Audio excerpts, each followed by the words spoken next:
পাচ্ছেন অলমোস্ট এটা কষানো হয়ে গিয়েছে, ঝোলটা আঠা হয়ে গিয়েছে, দেখতে পাচ্ছেন। এখানে কিন্তু আমরা ডিমটাকে ভেজে রেখেছিলাম। সো আবার 5 মিনিটের জন্য বন্ধ রাখবো। 5 মিনিট না, মানে যতক্ষণ লাগে আর কি, আমরা তো জানি না। আমাদের অ্যাসিস্ট্যান্ট ওয়ানকে ডাকতে হবে, একটু ডেকে নিয়ে যাচ্ছে। এখন আমরা ফুলকপি আর আলু নিয়েছি, শীতের তরকারি, উইন্টার ভেজিটেবল। আলুটাকে একটু এভাবে কাটবেন, মানে ওয়েজেসের মতো ভালোভাবে নাড়তে হবে। এখন ওটাকে সিদ্ধ হতে আর বেশিক্ষণ পানি দেওয়া লাগবে। আপু পানি দেওয়া লাগবে। অ্যাসিস্ট্যান্ট কি কয় দেন?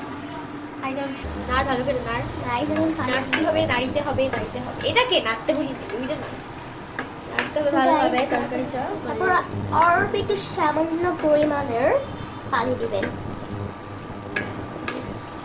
এখন আমরা পরিমাণ মতো পানি দিয়ে দেবো, সেটা 1 কাপ আসছে। এখন আমরা দেখবো কতটুকু পানি দেওয়া যায়। এখন এটা যেহেতু এটা হয়ে গেছে আর লাগবে না, আর একটু লাগবে, আর মানে এটা সিদ্ধ হবে। আবারও পানি দিব, আবার একটু পানি দিব। তারপর এটাকে আমরা একটু নেড়ে চেড়ে এটা বসিয়ে দিব আবার।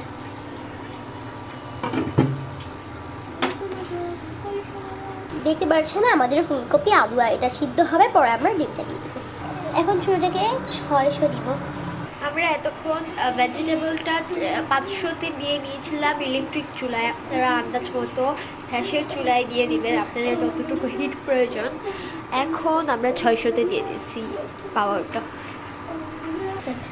এখন আরেকবার একটু উঁচু করেছি, আরেকবার একটু নাড়া দিতে হবে।